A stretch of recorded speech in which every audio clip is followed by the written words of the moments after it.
obrigado, Sr. Presidente. Muito obrigado, Sr. Presidente do Conselho Nacional do Médico Interno, Dr. Edson Oliveira, e a restante equipa.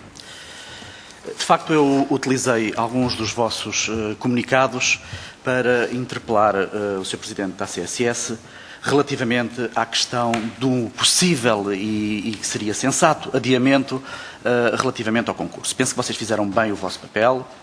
Penso que também não ficou devidamente esclarecido, eu pelo menos não fiquei devidamente esclarecido, relativamente aos argumentos utilizados pelo Sr. Presidente da ACSS e, de facto, pareceu-me que houve ali uma tentativa de que o processo não corresse mal politicamente. O que, quando nos confrontamos com um concurso que tenha a ver com pessoas, com médicos internos, não parece, de facto, o procedimento mais adequado. De qualquer das formas, o Dr. Edson Oliveira é hoje aqui o único representante da Ordem dos Médicos.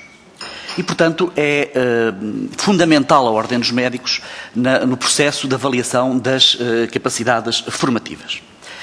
E tem-se verificado nos últimos anos, pelos números que eu tenho aqui, e como disse há pouco, houve de facto um incremento entre 2006 e 2011, mas a partir de 2011 as vagas para a especialidade não saíram dos 1.400.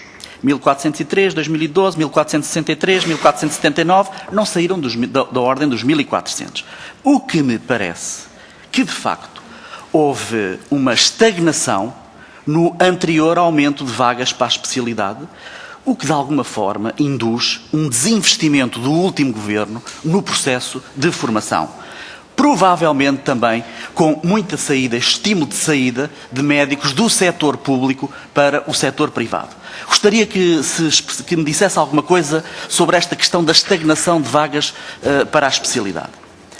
Por outro lado, há aqui uma curiosidade, há aqui um aspecto que eu verifiquei, é que foi que, de facto, se o número de vagas abertas para as pessoas formadas em Portugal cobririam completamente o número de pessoas formadas em Portugal. E, portanto, há cerca de 260 médicos que vêm do exterior e cerca de 1/3 desses médicos que vêm do exterior, ou seja, cerca de 60, foram, de facto, médicos que ficaram neste lote dos 114 médicos. Gostaria de lhe perguntar se tem alguma explicação para este facto também. Não deixaria também de lhe perguntar relativamente à questão da proporcionalidade dos números clausos, das capacidades formativas e das necessidades do SNS, para que, de facto, não viesse a surgir novamente este processo de médicos indiferenciados. Eu também não gosto do termo, porque acho que há uma carga pejorativa sobre esta questão dos médicos indiferenciados, mas prefiro médicos indiferenciados do que médicos desempregados, como é óbvio. E, portanto, eu acho que, apesar de tudo, a solução agora encontrada é uma solução que abre algumas perspectivas a este conjunto de colegas, como medida de excepcionalidade.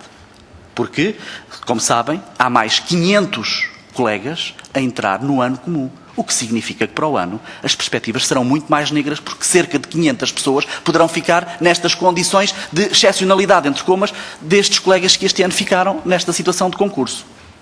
E, portanto, para terminar, queria lhe perguntar, de facto, se há alguma garantia, ou se já tiveram alguma garantia ou algum contacto que vos permitisse ter essa garantia relativamente ao próximo ano, dado que esta situação, para além deste agravamento no número, pode ainda ser condicionada pelo facto de ser muito mais cedo, de ser em maio, e, portanto, de haver muito pouco tempo, cerca de 4, 5 meses até maio, para se poder planear e planificar esta questão. Muito obrigado.